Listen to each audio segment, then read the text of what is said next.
This one cuts deep, and I know it. The topic alone will make some of you uncomfortable before I've said a single word.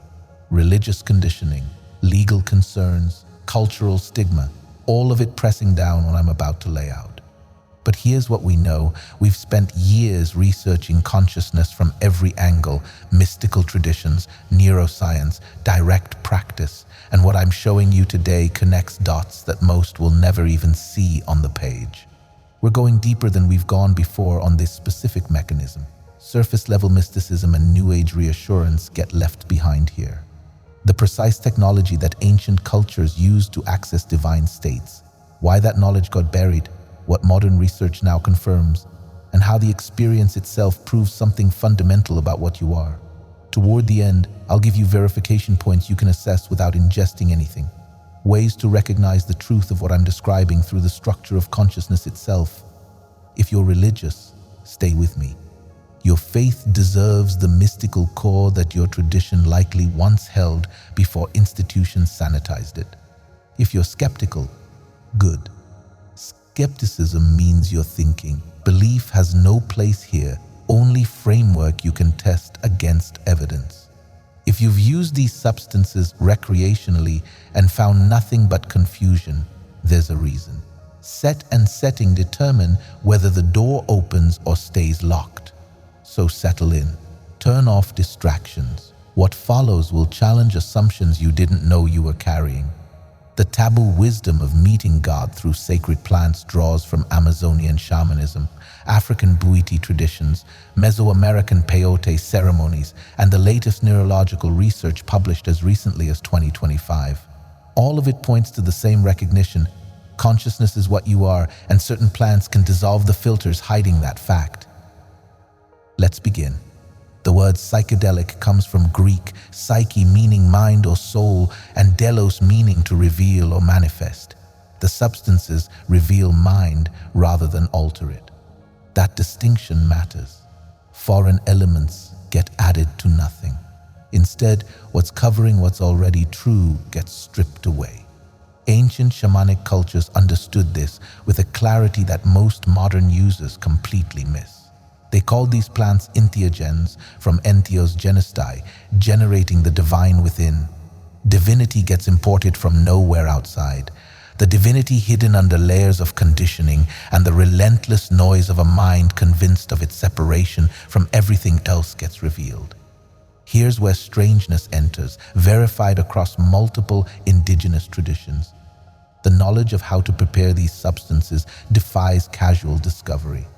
Ayahuasca, used for over 1,000 years in the Amazon, requires combining two specific plants: the Banisteriopsis copyvine, which contains MAO inhibitors, and the Psychotria viridis leaf, which contains DMT.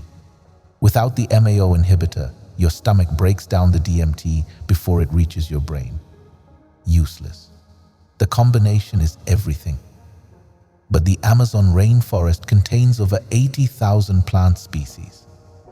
The statistical probability of finding this exact pairing through trial and error approaches zero. So how did they know? Shipibo shamans will tell you directly. The plant spirits taught them. During trance states, the ayahuasca spirit, often described as a serpentine feminine entity, gave instructions. Combine these two. Brew them this way. Drink at this time. Use these songs to guide the experience. Human ingenuity stumbling forward in the dark had nothing to do with what happened. Transmission occurred. Knowledge arrived from a source that materialist frameworks could never explain. And once you've had the experience, once you've encountered the intelligence that moves through these plants, the shamanic explanation stops sounding primitive and starts sounding like the only honest description available. The same pattern shows up in Central Africa with ibogaine, derived from the Tabanant iboga root bark. Bwiti practitioners in Gabon credit the knowledge to ancestral spirits, specifically an entity they call the forest guardian. The preparation requires scraping the root bark, a process that, if done incorrectly, produces a cardiotoxic dose. Information you derive empirically when the cost of error is death makes no sense as origin story. Yet the Bwiti have refined protocols that produce reliable visionary states lasting up to 36 hours. Experience is described as encountering your entire life in review, meeting ancestors, being shown the structure of reality, and experiencing death and rebirth while still breathing. Psilocybin mushrooms, found on every continent except Antarctica, have been used for at least 11,000 years. Saharan rock art from 9000 BCE depicts figures holding mushrooms with rays emanating from their heads. The Mazatec people in Mexico attribute the knowledge to a rain goddess who appeared in the dreams of their healers, showing them which mushrooms were sacred and how to conduct night vigils for healing. A Mazatec curandera who lived through most of the 20th century described the mushrooms as teachers, entities that spoke, guides that showed her what was wrong in a person's body or spirit and how to address it. Peyote, the small cactus containing mescaline, has been central to Hiwikal spiritual practice for millennia.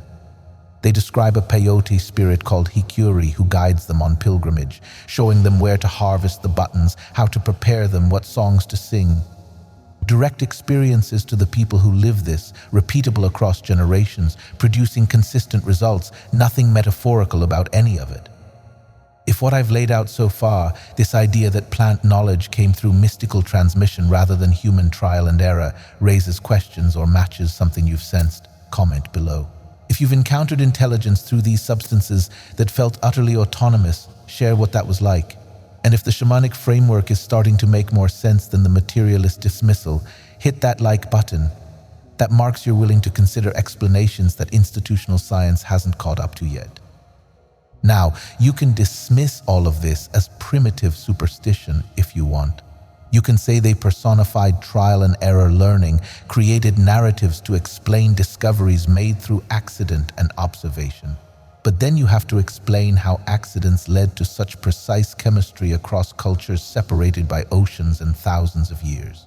You have to explain why the experiences themselves, even when modern Westerners take these substances in clinical settings with zero cultural priming, report encountering entities, receiving information, meeting something that feels unmistakably intelligent and other.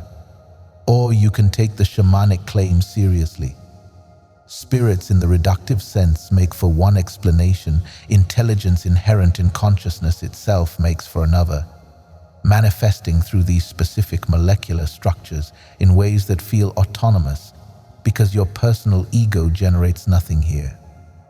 Expressions of the larger consciousness you're temporarily experiencing yourself as separate from. The plants create no divinity. They dissolve the filter, making you think you're separate from it.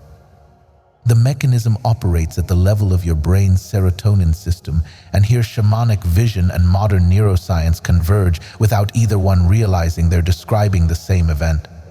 Your brain contains serotonin receptors throughout its structure, but one type in particular, the 5-HT2A receptor, becomes the key to understanding why these plants produce mystical states rather than simple intoxication. These receptors sit densely concentrated in your cerebral cortex, the region responsible for perception, cognition, and the construction of what you call reality. Under normal conditions, your brain's own serotonin binds to these receptors in predictable patterns, maintaining the stable, filtered experience of being a separate self moving through a world of distinct objects. The filtering happens automatically. Your brain takes the overwhelming complexity of sensory data arriving each moment and reduces it to manageable concepts. Tree, wall, person, threat, safety. The reduction is so convincing you mistake it for direct perception. Psychedelics, whether psilocybin or mescaline or DMT or LSD, are molecular keys that fit these same 5-HT2A receptors. They do more than activate them the way serotonin does. They flood them, overstimulate them, trigger cascades of neural activity that your brain has no existing pattern to process. What happens next is measurable in real time through neuroimaging. Communication between brain regions that normally maintain strict boundaries begins to dissolve, starts forming connections with your emotional centers. Abstract reasoning links up with sensory processing. Memory networks merge with present moment perception. The result is synesthesia on a structural level. You might see sound, hear color, Feel time as a texture you can touch.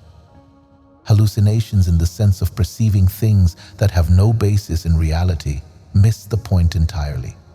These are perceptions of dimensions of reality your brain normally filters out to maintain the simplified model you navigate daily. The filter drops. What was always present becomes perceivable. At the same time, these substances trigger something called neuroplasticity, the brain's ability to form new neural pathways and reorganize existing ones. Specifically, they upregulate production of brain-derived neurotrophic factor, BDNF, a protein that promotes the growth of new dendrites and synaptic connections.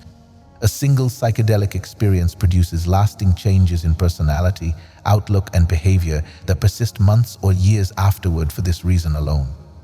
An intense experience happens, yes, and your brain physically rewires itself simultaneously, creating new patterns that didn't exist before. The dissolution people describe during peak experiences, the sense that boundaries between self and world have vanished, tracks directly to this neural reorganization. The habitual patterns maintaining your sense of being a separate entity housed in a body lose their coherence. The regions that generate the feeling of, I am here, looking out at a world that is there, stop communicating in their usual rigid structure. And what remains when those patterns dissolve? The raw experiencing itself. Awareness without the constant overlay of interpretation, judgment, and the narration of me and mine. Shamans talk about the veil thinning or dissolving, and the description maps perfectly onto measurable brain activity.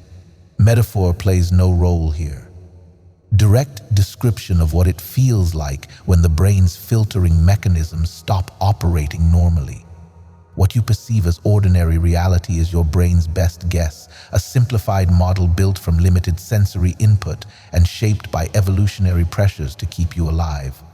Truth-showing was never the brain's design purpose. Psychedelics temporarily disable that simplification process. You see more of what's here. Hallucinations added to reality make no sense as explanation. The reality that was being filtered out reveals itself. And that reality, when perceived without the usual filters, shows something shocking. The distinction between observer and observed collapses. The boundary you've assumed exists between your awareness and the rest of existence turns out to be a construct, a useful fiction for navigating survival, but an inaccurate description of what's happening. What's happening is one unified field of experiencing, temporarily convinced of its fragmentation into billions of separate perceivers. The psychedelic state discloses the unified field. The multiplicity resolves back into singularity. Ego dissolution at the neurochemical level. The circuits maintaining your identity as a bounded self lose their usual dominance. You might look at your hand and fail to recognize it as yours. You might feel your body dissolving into space. You might merge completely with your surroundings, unable to locate where you end and the world begins. Psychosis makes for the wrong framework entirely. The temporary suspension of the mechanisms creating the illusion of separation in the first place makes for accurate description. Now, overlay this neurological understanding onto what mystics have been describing for thousands of years. What Vedanta calls the recognition of the true self. What Buddhist practice points toward as emptiness perceiving emptiness. What Sufis meant when they described annihilation in God. They had no fMRI machines. They could measure no serotonin receptor activation. But they were describing the exact same state, the collapse of subject-object duality, the recognition that awareness itself carries no personal quality, no boundary, no separation from what it perceives. The psychedelics create nothing. They reveal. They strip away, temporarily, the neurological processes obscuring what's always been true. Consciousness gets produced by your brain according to no evidence whatsoever. Consciousness is what's looking through your brain, perceiving through your senses, aware of the thoughts arising in your mind. And that consciousness is the same consciousness animating every form. One awareness appearing as multiplicity, God experiencing itself from infinite perspectives. Institutions find this terrifying. The substances themselves pose no threat. The recognition they facilitate dismantles everything. Once you've experienced directly that the separate self is a neurological construct, that what you are is the awareness in which that construct appears, control mechanisms built on fear and separation stop working. Threatening someone with hell when they felt their identity dissolve and recognized they were never the small, bounded thing they thought they were produces nothing. Maintaining hierarchies of worth when the same awareness looks through every pair of eyes becomes obviously absurd.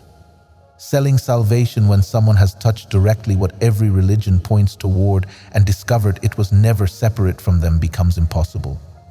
The suppression has a documented history. The Spanish Inquisition specifically targeted indigenous use of peyote and psilocybin mushrooms.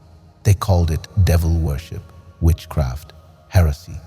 They tortured and killed practitioners. They destroyed codices and sacred sites. They forced conversion at sword point. Why? People having direct mystical experiences outside church authority undermine the entire colonial project. Controlling people who've touched the infinite becomes impossible. The same pattern repeated in the 20th century. When psychedelics emerged in Western culture in the 1960s, when millions of young people started having experiences that dissolved their conditioning and made them question authority, government response was swift and total. Regulation, studied integration, none of that happened. Criminalization. Schedule 1 classification, the most restrictive category, defined as having no medical value and high potential for abuse. Thousands of years of safe ceremonial use meant nothing. Early psychiatric research showing therapeutic potential meant nothing. The decision was political, never scientific. And now, in 2025, the wall is cracking. Johns Hopkins established the Center for Psychedelic and Consciousness Research. Yale published studies showing 70 to 80% remission rates for treatment-resistant depression using psilocybin. The FDA designated psilocybin a breakthrough therapy. Clinical trials with ayahuasca showed 50 to 60% reduction in substance use disorders after a single ceremony. Texas just approved $50 million for ibogaine research focused on veterans with PTSD and opioid addiction. The data is undeniable. These substances work, and they work in ways that conventional treatments never match. But the medical model still misses something. The therapeutic benefit and the mystical recognition are inseparable. Psilocybin alleviates depression through the same mechanism that produces mystical type experiences, ego dissolution. When the structure maintaining your experience of being a separate self temporarily collapses, you're released from the prison of being trapped in your own head. You experience directly. Your thoughts are one thing, your history another, your diagnosis another, and what you are is something else entirely. The awareness in which all of that appears. And that awareness is vast, spacious, untouched by the content moving through it.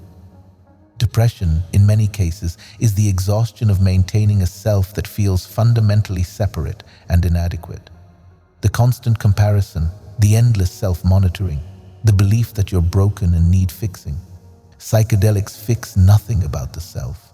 They disclose that what you've been calling self is a process, a verb playing at being a noun. And in that disclosure, suffering loses its foundation. Sadness, pain, grief might still arise. Those are clean responses to circumstances. But the suffering, the story you tell yourself about what those feelings mean about you, that dissolves. Complete clarity required here. These substances function as no magic pill. The psychedelic experience can open the door. Walking through remains your work. Integration is everything. You can have the most complete mystical experience of your life. Meet God directly, feel the dissolution of all boundaries, and then come back to ordinary consciousness and file it away as that intense trip I had once. The ego is extraordinarily skilled at metabolizing even radical experiences into reinforcement of its own continuity. Integration means bringing the recognition back into daily life. It means sitting with what you saw when the filters were removed and allowing it to reorganize how you relate to everything. It It means practice, inquiry, often therapy or guidance, definitely community with others who had similar experiences and can help you avoid spiritually bypassing the hard work of embodying what you glimpsed. The experience is the beginning, never the end. So what does the experience feel like? What do people encounter when they say they met God? I want to give you specific phenomenology here, drawn from both traditional accounts and modern clinical research, because the consistency across time and culture points to something real being accessed.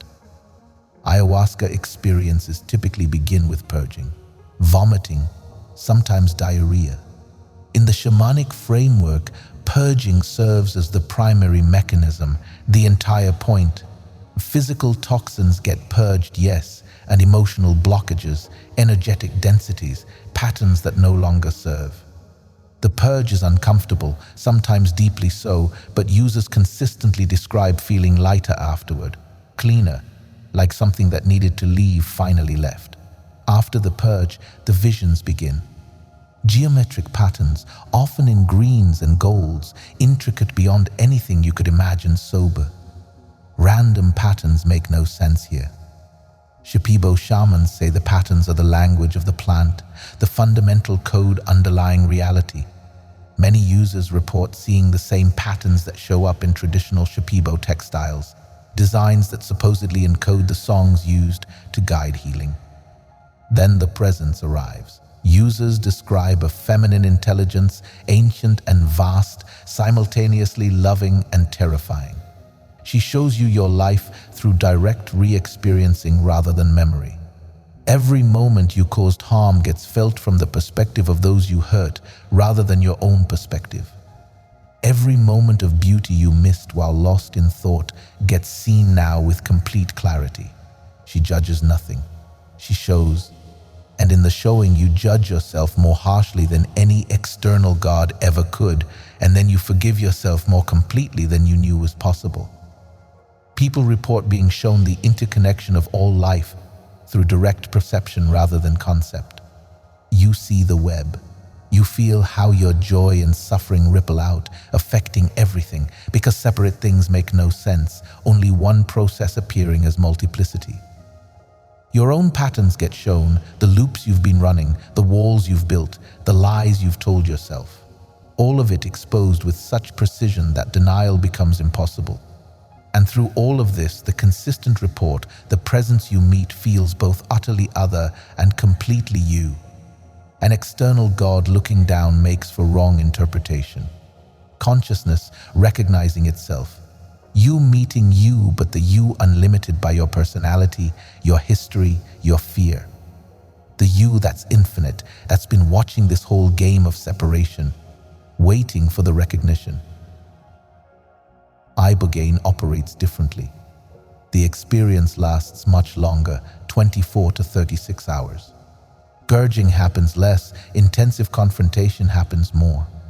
Users describe being forced to watch the movie of your life in complete detail. Every moment of trauma, every choice you regret, every way you've harmed yourself and others, all of it played back with ruthless clarity. Looking away becomes impossible. Rationalizing becomes impossible. You witness. For people struggling with addiction, this confrontation often serves as the mechanism of healing. Addiction gets maintained by avoiding pain, and ibogaine removes your ability to avoid anything. You face it all. And in facing it, something releases. The neural pathways that maintained craving get reset. The psychological patterns driving use get exposed and lose their power. When you emerge, users consistently report feeling reborn, like they died and came back as someone new, carrying the same history but enslaved to it no longer. They also report meeting entities, ancestors, guides, beings of light. In Bwiti tradition, you meet your dead relatives, you receive teachings, you get shown your purpose. The entities function as more than hallucinations in the reductive sense. Autonomous, intelligent, responsive. They know things you consciously know nothing about and show you things you could never have generated from your existing knowledge base. Are they separate beings existing in some other dimension, or aspects of your own deeper consciousness appearing in personified form so your mind can interact with them? The boundary between those explanations collapses during the experience. Psilocybin, when taken in sufficient dose, produces what researchers call mystical type experiences in approximately 80% of subjects in controlled settings. The characteristics are consistent sense of unity, transcendence of time and space, deeply felt positive mood, sense of sacredness, ineffability, and paradoxicality. People report dissolving into everything, becoming the room, the building, the earth, the cosmos. The boundary between their body and the rest of existence simply stops being perceptible, and I mean that in the most literal sense possible. They report experiencing timelessness, the complete absence of past and future rather than time moving slowly, pure presence, the eternal now that mystics describe. Nothing has ever happened. Nothing will happen. Only this, which is always happening, which is all that's happening. They report encountering complete love, a love identical with existence itself rather than sentimental affection, a recognition that reality is saturated with benevolence, that consciousness is, at its core, an expression of love loving itself through infinite forms. A feeling imposed on reality makes no sense here. What you see when the filters of fear and separation drop away. What's been here the whole time? And people report the impossibility of putting it into words. Every description fails. Language is built for a world of separate objects and linear time. The experience transcends both. You can point, you can gesture, you can use metaphor. But the thing itself resists capture. The only way to know is to go there yourself. Peyote produces similar states, but with a different flavor. Mescaline, the active compound, creates visions that feel more earthy, more grounded in nature. Users report seeing the world as alive. The Native American Church, which has used peyote sacramentally for over a century, frames the experience as meeting the Great Spirit, as receiving guidance and healing directly from the source of all life. The ceremony lasts all night. Drumming, singing, prayer. The mescaline comes on slowly, building for hours. Visions arrive, teachings come through, participants see their lives from a higher perspective. What needs to change gets shown. The strength to change it gets given. Morning arrives with a gentle return rather than a crash, carrying the insights back into ordinary awareness. What all of these substances share is the dissolution of habitual neural patterns and the disclosure of what remains when those patterns quiet. They differ in flavor, in the specific phenomenology they produce, but they all point to the same core recognition. What you've been identifying as is a construction.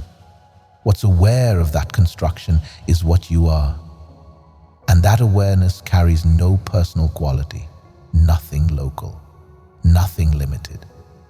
The same awareness looking out of every pair of eyes, the same presence animating every form, one consciousness playing all the roles in the grand theater of existence. What you just heard about serotonin receptor flooding and the neuroplasticity that rewires your brain physically. Comment below if that clarifies something you felt but couldn't explain. If you've experienced ego dissolution and recognized what remains when the bounded self collapses, share what that was like. And if the bridge between shamanic vision and neuroscience is landing, hit that like button, marking that you see how ancient wisdom and modern research are describing the same territory from different angles. Set and setting determine everything. Optional describes nothing here. Same substance, same dose, different context produces radically different outcomes. Take psilocybin in a nightclub with strangers and loud music, and you'll likely have a chaotic, possibly terrifying experience. Take the same dose in a quiet room with trusted people, with clear intention, with integration support lined up afterward, and you open the door to healing and recognition. Set refers to mindset, your internal state going in. Why are you doing this? What are you hoping to discover? Running from something versus moving towards something produces different experiences.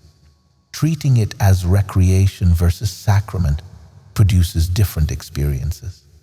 The plant cares nothing about your intention, but your nervous system does. Your intention creates the container that shapes how the experience unfolds. Preparation matters. Indigenous ceremonies include fasting, sexual abstinence, prayer, sometimes weeks of preparation. Why? You're opening yourself to dimensions of consciousness that your ordinary awareness keeps filtered out. Preparation creates stability. It signals to your deeper being that you're serious, that you're ready to face whatever arises, that sacred work rather than casual entertainment is happening here.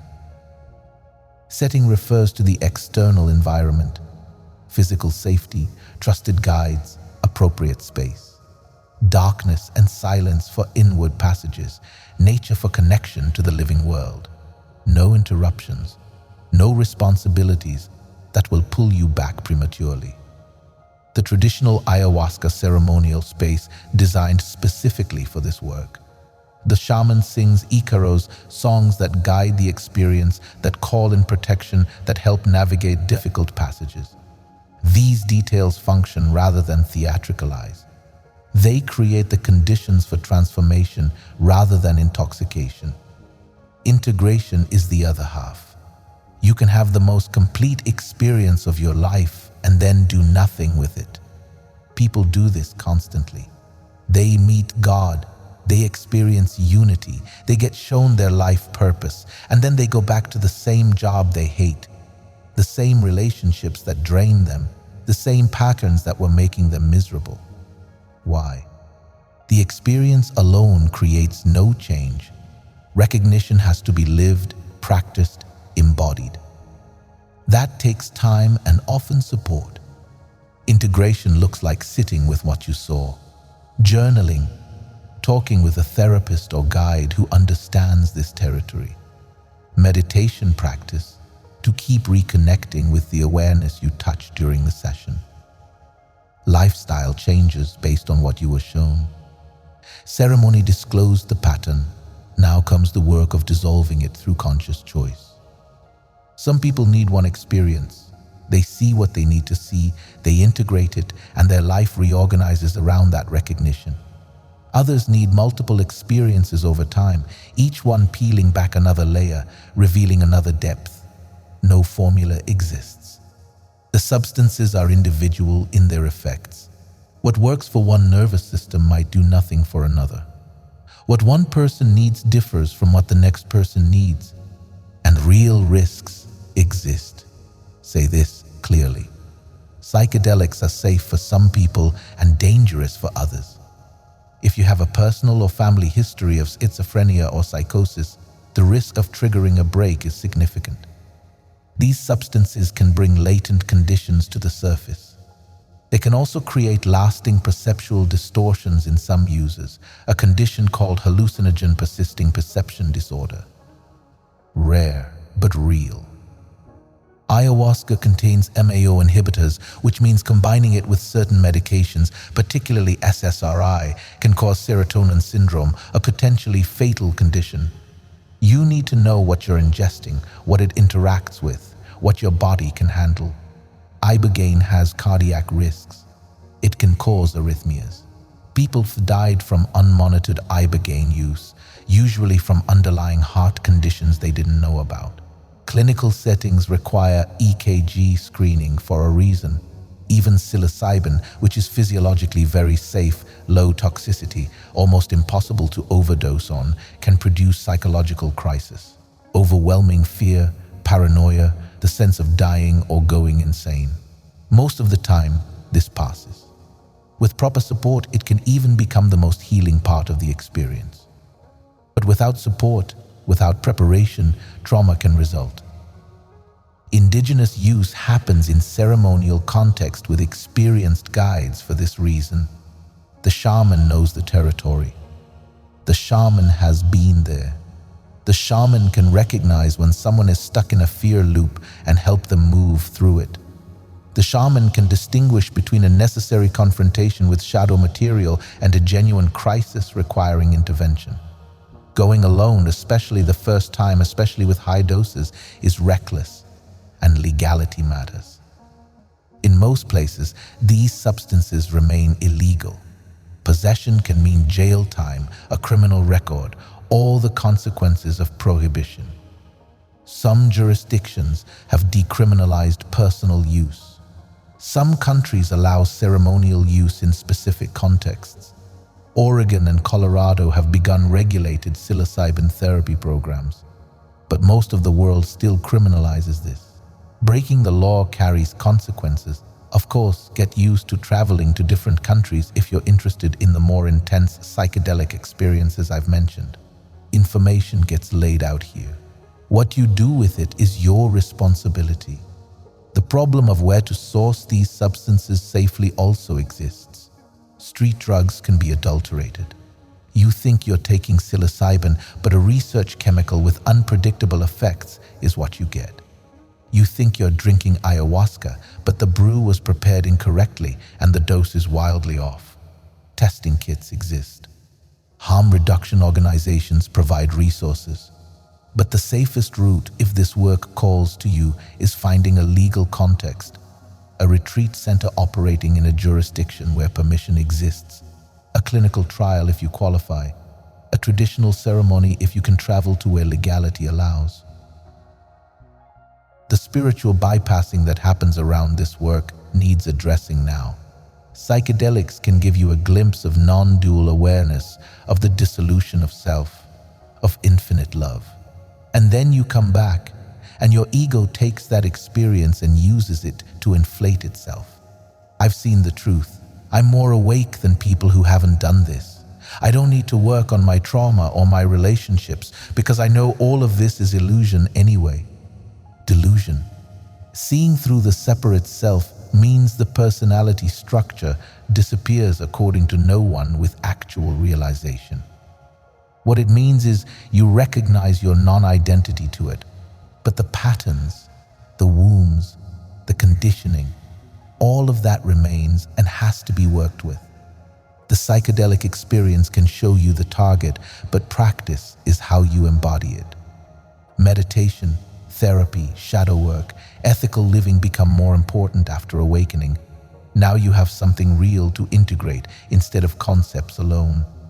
And a difference exists between mystical experience and realization.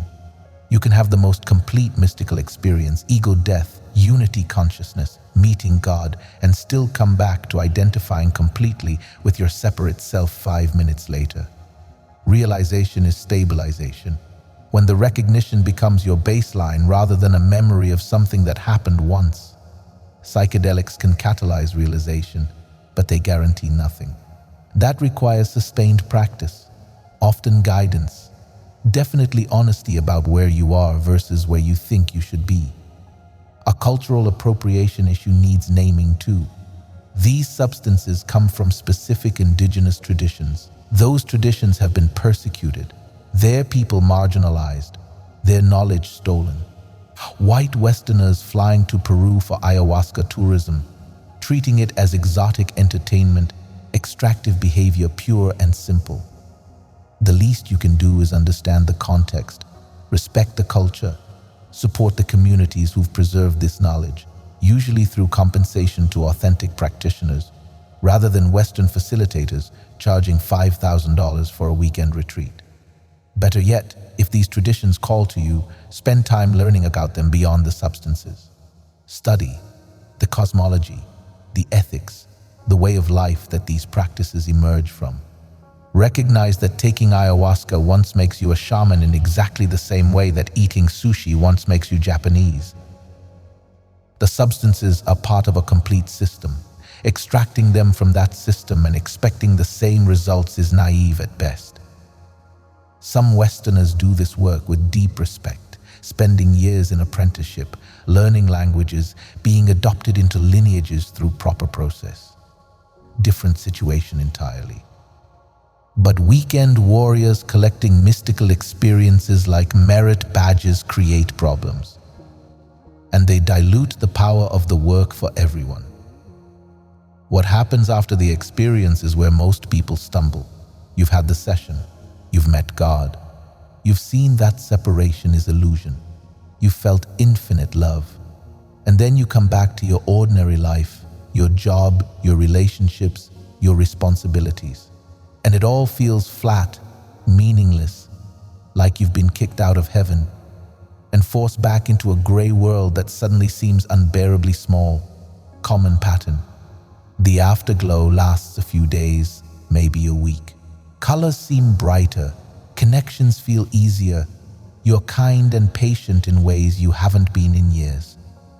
The old patterns reassert themselves. You get irritated in traffic, anxious about money, caught in the same loops you thought you transcended, and you think the experience failed, or you did something wrong, or you need another session to get back to that state. The session shows you the truth. Integration is learning to live from that truth even when you no longer feel it, even when the revelation has faded into memory, even when your mind is telling you it was a drug-induced hallucination and nothing really changed. The discipline matters here, where practice becomes non-negotiable. You sit in meditation even when it feels boring. You watch your thoughts even when they're repetitive and dull. You ask, who's aware of this? When you're caught in reactivity, you keep pointing yourself back to the recognition over and over until it becomes familiar, until the separate self starts feeling like the altered state and awareness starts feeling like home. And slowly, often imperceptibly, things shift. You notice less identification with outcomes. You still have preferences, but when things go against your way, space exists around the disappointment. The disappointment arises, but what you are differs from the disappointment, what's being witnessed. You notice other people's reactions hook you differently than they used to. Someone gets angry at you, and you can feel the anger without needing to defend. Explain, make them see you differently. You notice beauty more, small things, light through leaves, the sound of rain, your kid laughing. Trying to be mindful has nothing to do with it. The filter thinned. You're seeing more of what's here instead of being lost in thought about what should be here or what was here or what might be here tomorrow. The real benefit. The peak experience can be complete and life-changing, yes. The real benefit is the slow reorganization of your relationship to everything. The gradual loosening of the knot that's been creating suffering. The recognition becoming lived rather than filed away as memory. And some people find they no longer need the substances after a certain point. They got what they needed. The door opened, they walk through, and now they're living from the other side. Others find value in periodic return, annual or biannual ceremonies to go deeper, to check in, to clear out whatever's accumulated. You follow what serves your liberation, ignoring what some teacher or tradition says is the right way. Now, for those who've never used these substances and have no intention of doing so, everything I've described remains relevant. What psychedelics disclose is available right now in your direct experience if you're willing to look. The mechanism is different, investigation rather than neurochemical disruption, but the destination is identical. In our videos on non-dual recognition, we've explored this investigation in depth. But here's why it matters for understanding psychedelic revelation. The substances create no new state. They disclose what's always been present, and you can verify this right now without ingesting anything. Right now, awareness is present. Undeniable. The question most never ask is what this awareness is. The concept of awareness means nothing here. The direct experiencing of it. Where is it? Can you locate it? Every time you try to pin it down, what you find is that it refuses to be found as an object. Why? The awareness is what's looking. The eye never sees itself. The subject can never become its own object. And what you might notice, if you look without the usual assumptions, is that this awareness has no edges, no boundaries, no location. Everything you perceive, including the sense of having a body, appears in this awareness. But the awareness itself gets contained by nothing. Your head makes for wrong location. Your head is a sensation appearing in awareness. The room makes for wrong location. The room is a perception arising in awareness.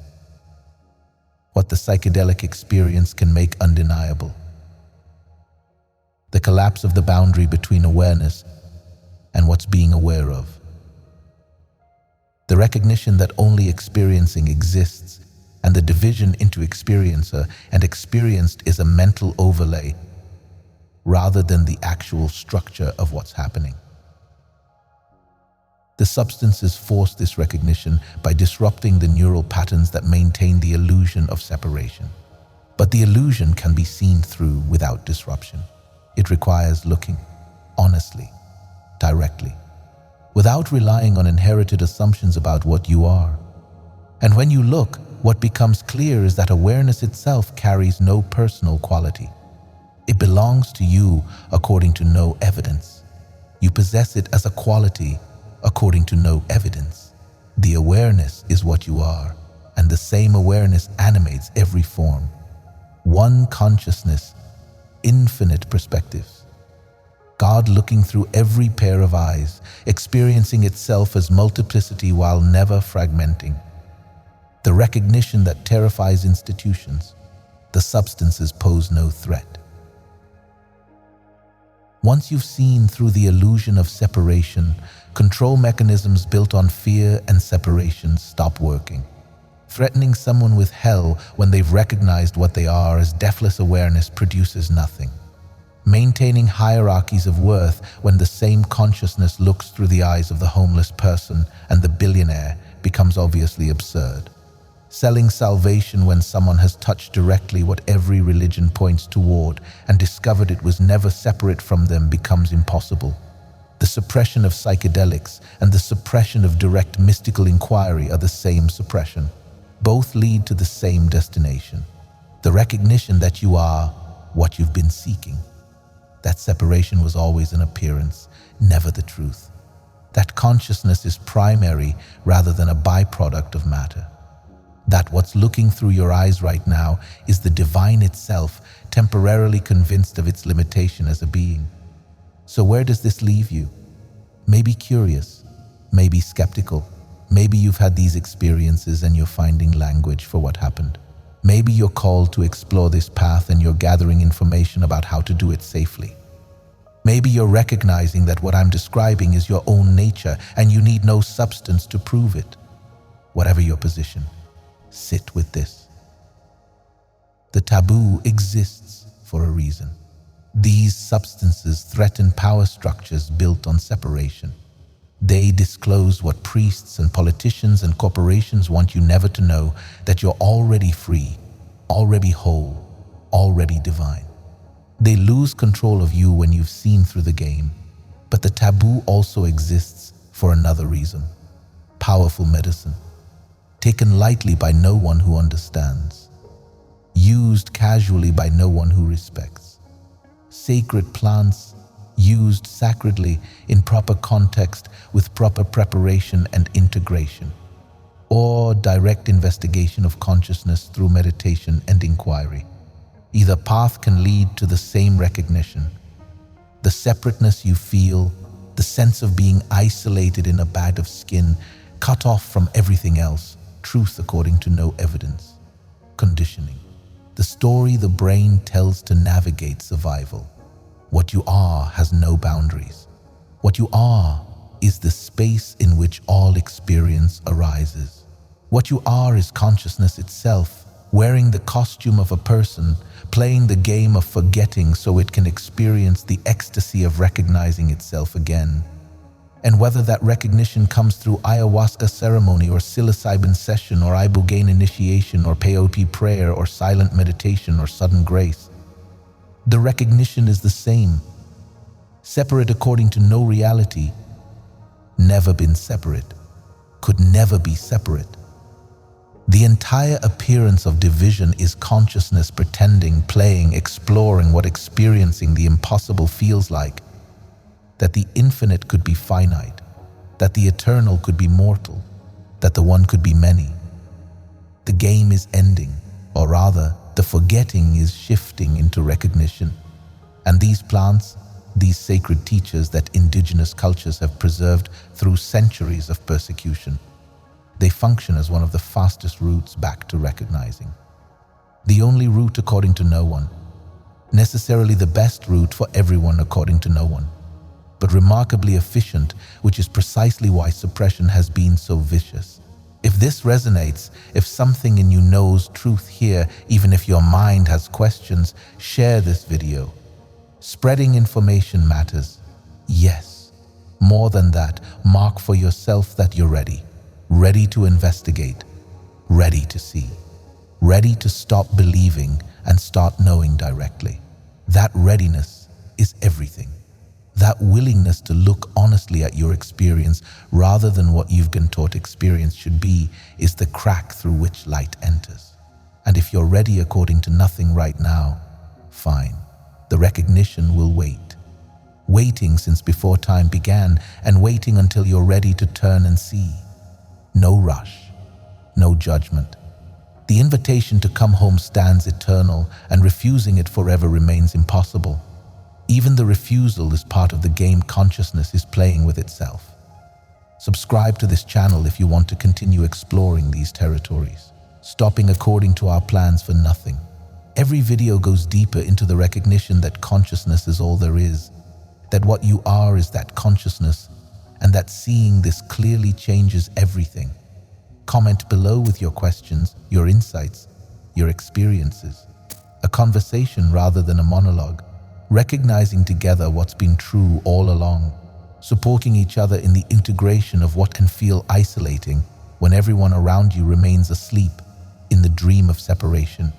The meeting with God through sacred plants is a doorway, one doorway among many. The entities are real. The revelations are real. The transformation is real, and all of it points to the same simple, shocking, liberating truth. What you are is what you've been seeking. The search ends in finding nothing new, only in recognizing what's been here the entire time, looking through your eyes, breathing your breath, aware of these very words right now, the taboo wisdom, hidden from you according to no one, hidden as you, complicated according to no one, so simple it gets overlooked, so immediate it gets sought in distant futures and faraway places. So obvious it becomes invisible. You are the infinite pretending to be finite. God pretending to be you. Consciousness playing hide and seek with itself. And the seeking phase is ending. The recognition phase is beginning. The plants can accelerate that transition, or investigation can. Or grace can arrive unbidden.